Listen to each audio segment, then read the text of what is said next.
Hello दोस्तों, doctor Satish Jat, ये आप क्लिनिक देख रहे हैं। दर्द का पेन का स्पेशलिस्ट है। मैं इनसे जानना चाहूँगा कि आज दर्द पेन किस तरह से होते हैं, क्यों होते हैं और इसका सही इलाज क्या है, उपचार क्या है। तो देखते हैं डॉक्टर साहब क्या कहते हैं इस मसले पे। हम तफसील से इनसे बात करना चाहेंगे आज, और सच में पेशेंट इनके पास कहाँ से किस तरह के आते हैं। डॉक्टर साहब, आपका नाम जानना चाहूँगा और आपका एजुकेशन कहाँ से है?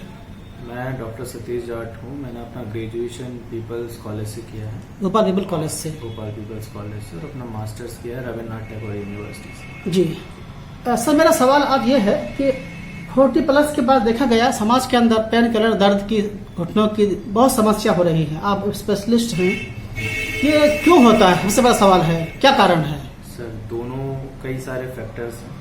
आज की जो एक्टिविटी और रूटीन लाइफ है वो ऐसी है, जैसे जो आदमी है उनका शरीर चला फिरी के लिए बना है, वो लगभग चेयर से चिपक के बैठ गए हैं।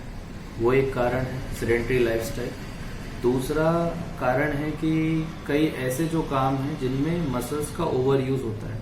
हमें एक ही particular activity for longer hours करना पड़ता है। सपोज अगर कोई कंप्यूटर वर्क कर रहा है तो उसे 8-8 घंटे कंप्यूटर पर बैठना है, वो एक कारण हो सकता है जिसमें गर्दन पे स्ट्रेस आता है। मोबाइल को हम दिन भर ऐसे करके देख रहे हैं तो हमारी गर्दन में दर्द आ रहा है। या फीमेल्स हैं घर में आजकल, वो सब खड़े होकर लॉन्ग टर्म में काम कर रही हैं, 4-4 घंटे सुबह से उठती है तो किचन में खड़े होना, फिर सारे काम उनके खड़े होकर हो गए। तो जिस कारण अलग अलग जो भी जहाँ मसल का ओवर यूज होता है वहाँ ये पेन आता है। और खान पान में कमजोरी, खान पान में जो न्यूट्रिशनल डेफिशिएंसी है जिसके कारण बॉडी कमजोर होती है, तो वो भी एक कहीं ना कहीं कारण है कि स्ट्रेस ज्यादा है और स्ट्रेंथ है नहीं, ताकत है नहीं और प्रेशर ज्यादा झेलना है। उस मामले में शरीर कभी ना कभी आकर जवाब देता है। पहले ये जवाब वो 60-70 में देता था, अब वो 40-50 में देता है, इसलिए 40 में दर्द आने लगे हैं लोगों को। तो सर, इसका इलाज क्या है? कैसे बचा जाए? इसका इलाज ये है कि अपनी फिजिकल एक्टिविटी थोड़ी सी मेंटेन करके रखिए हमेशा। अपना स्ट्रेंथ, अपना सर्कुलेशन, वो हो सकता है अगर आप किसी भी फिजिकल एक्टिविटी में अपने आप को इन्वॉल्व करते हैं। That can be swimming, that can be exercise, weight training, cardio, जो भी आपको उचित लगता है अपने हिसाब से, अपने कंफर्ट के हिसाब से, जैसा सही लगे। योगा करना अच्छा लगता है, योग वगैरह सारी चीजें आप वो करिए।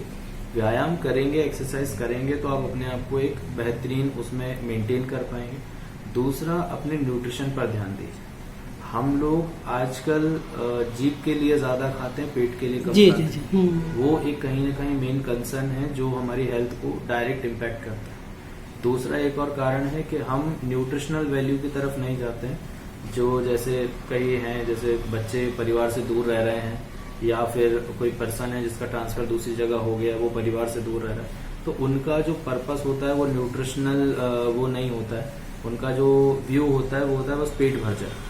तो वो पेट भरने के लिए वो कुछ भी खाने को, मतलब बड़ा पाव खा लिया, कुछ और खा लिया, कोई प्रोसेस फूड खा लिया, इतना कि बस भूख ना लगे। उस मामले में जब न्यूट्रिशनल डेफिशिएंसी समय के साथ होती जाती है तो कहीं ना कहीं बोन्स पे, मसल्स पे इसका असर होता है और समय के साथ दर्द आता है। अगर आप चाहते हो आप दर्द ना आए, अगर आप चाहते हो आप हेल्दी अपने आप को मेंटेन करो, तो फिजिकल DIG पर ग्रीन पार्क कॉलोनी में क्लिनिक है। हमारा मैक्सिमम काम जो है हम हड्डियों पे, नसों पे काम करते हैं, और हमारा 2 ही काम है। एक, हम हमेशा पेशेंट पे स्थायी आराम की बात करते हैं।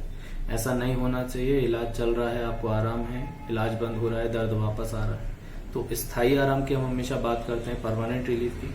दूसरा मेरा काम है सर ऑपरेशन से बचाना।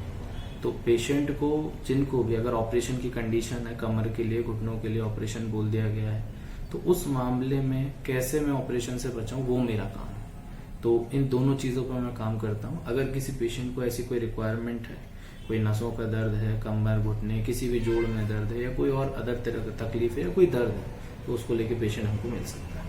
DIG पे सुबह 11 से 1 का समय है, शाम में 7 से 9 का समय है, दिन में यहाँ पे ऑफ रहता है।